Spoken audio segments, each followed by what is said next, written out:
Hello, welcome to the Eclectic Reader.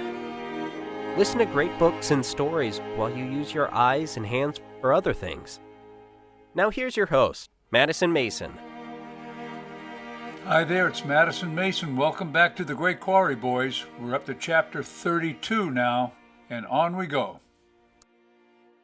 The Great Quarry Boys, chapter 32, Eddie Cannon. Splendid morning, young man. He didn't know the old woman in the beige Packard that slowed at the tracks, but he thought she must have been headed to the city in her navy and white polka dot dress. She stopped, puffed her menthol cigarette, and affirmed, "Splendid," again, as if it was something to get straight between them on this bright morning. He said, "Yes, ma'am." She nodded, then drove on, cigarette solidly clenched in her thin lips, as she barely peered over her dashboard. He watched the car disappear up the highway. Splendid wasn't a word he would ever use. Cool, great, terrific, even neat would do. Only jerks would use splendid. It was like marvelous or divine or some old short cigarette-smoking lady word. Just the same, the sun was brilliant and the sky crystal blue. It was a splendid morning. Eddie Cannon trotted along the sandy shoulder of the road toward railroad tracks that still bore a rusting of dew in the cool after dawn. His fresh T-shirt shot from pale blue to starkest white as he bounded out of the elm shadows into the sun and hoofed it over the tracks to the highway on his way to work. He rounded the corner at the Esso station, squinting into the brutal glare of flat morning light careening off the white clapboard walls. It plastered tree shadows against storefronts along with the running outline of the boy jogging to the open highway. Eddie paused to feel the asphalt warming. It was early yet, not much traffic. A big cattle truck lumbered slowly up the long hill toward him, its lazy cargo of live weight staring out between the slats at the passing scenery. Eddie started off at an easy pace, down to the valley below and his job at the lake. Great Quarry Lake was the local treasure, a polished jewel. Tommy Earnhardt had taken and developed this baby into a money-pumping, full-on commercial enterprise. People came from miles around to beat the summer heat, immersed in its spring-fed waters, and Eddie Cannon was the only kid in town lucky enough to have this summer job, with open privileges to swim as often and as much as he wanted for free. He trotted down the hill into the painful noise of grinding gears and the pungent smell of captured cattle. He stopped to watch the wet eyes stare out at him from between the red boards of the truck. It made him think of Jews and Nazis. He despised Nazis. He had seen all the pictures in the library. They made him depressed with vengeance. But these weren't beef cattle. These were milkers, only going to another pasture. This was 1955, modern times. Now they rode in trucks, and they were cows, not people. Eddie shook the ugly pictures from his head and pushed on down the hill into the cool valley. Indolent mist clung to the lake and swayed with a life of its own, reluctantly evaporating as the soft waters came alive in the bright morning. The first stabs of sun stretched between the trees to warm the pale green surface. Eddie stopped and sat at the stone entrance to the picnic ground. He figured it must be around 7:30.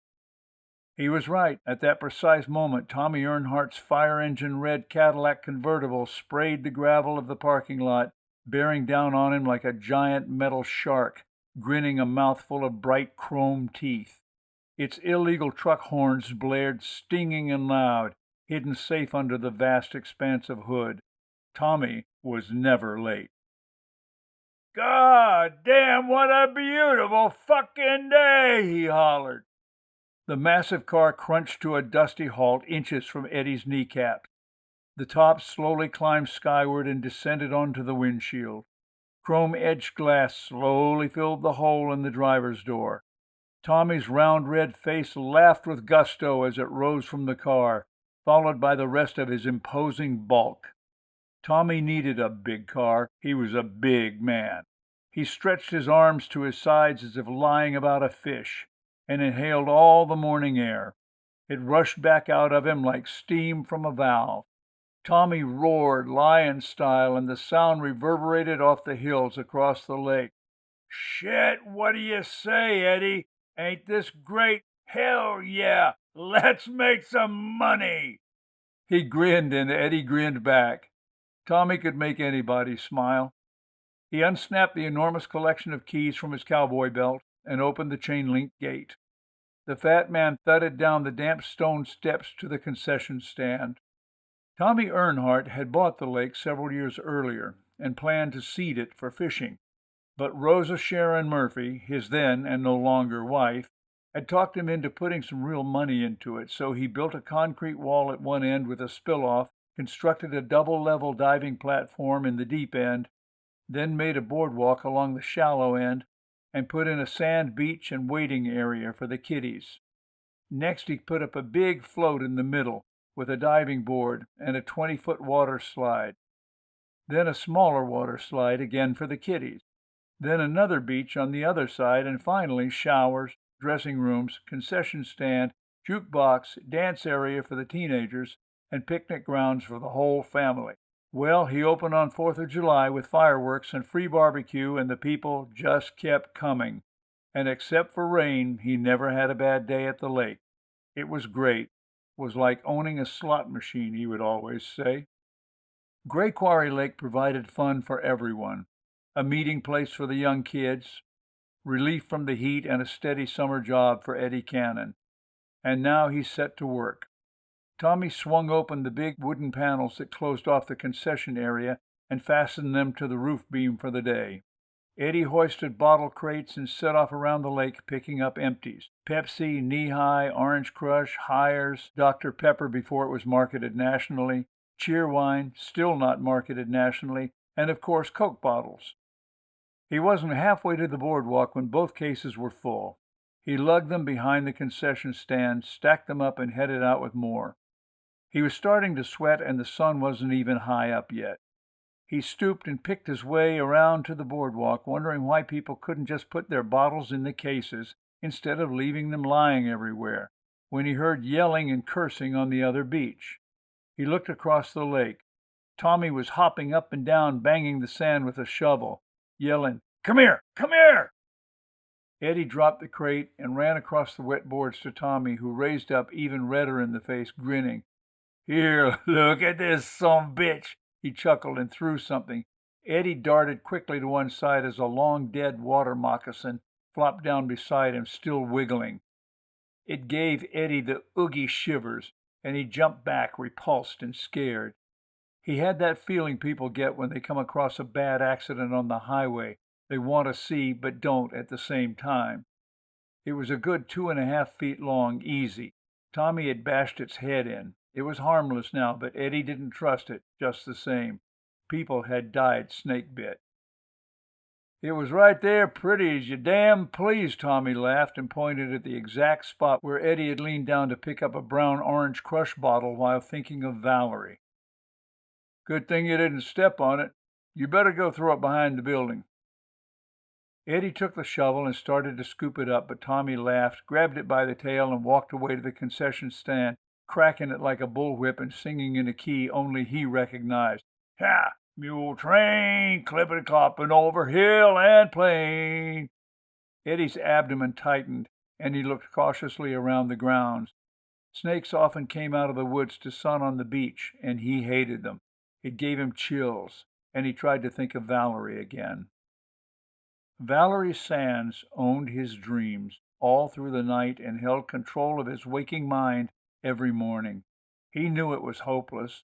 There wasn't any point in his even thinking about her, but he couldn't wash her sultry image from the fabric of his thought. Valerie's sensuality haunted his hormones like a ghost spirit in an ancient house. Every virile man in 3 counties wanted Valerie. She attracted men the way a blazing fire calls out in the frozen night. She didn't make any big deal about it. She just burned. Some women have to work at being seductive. It requires all their art and time. With Valerie, it was just the opposite. She was born with it. It was there when she was a child. and she was forced to be very careful to cool volatile scenes. Not an easy road to walk, especially with the bucks in the country towns in a continual rut. They came, drawn to her. Whatever their age or persuasions, they came. Eddie spent the next half hour raking the yellow sands of the beaches in long, sweeping, symmetrical waves. He took pride in his work and wanted to deserve his $3.50 a day. When he was finished, he scoured the shore for candy wrappers and refuse. That done, he swept around the juke, then arranged the wire baskets in tall piles to await the onslaught of hot bodies seeking refuge in the cool of Gray Quarry Lake. "Hey, stud, play rock around the clock." The air jingled. Eddie looked up to catch all 40 of Tommy's keys flying at him. He sorted out the one with the red fingernail polish and opened the back of the big Wurlitzer, setting it to play. He punched D27. Bill Haley's smoky voice bounced out of the bottom of the box and rolled across the concrete floor. It echoed from speakers wired on poles around the lake as their day officially came alive. "All right, 1, 2, 3 o'clock, 4 o'clock, rock," Tommy howled and danced behind the counter. It made Eddie smile to hear this song. He knew he would hear it all day long that day. He didn't really think this new rock and roll music would last very long, but he liked it. It made people happy, and it was fun to dance to. Eddie shuffled across to the check-in just as Tommy's fat red hand shoved a Coke under his nose. "Rock, rock, rock till broad daylight. We're going to rock around the clock." The Coke smelled as sweet as it tasted, and they drank and danced in the sunlight as the earth turned toward the east and the lake lit up and the heat began to rise. We hope you have enjoyed this episode of The Eclectic Reader. Please go on to the next numbered episode to continue. Also, check us out on YouTube, Facebook, and Twitter. If you'd like to help support the project, you can donate under Madison Mason at Patreon. And please, check out our website, kltkrdr.com, for more information.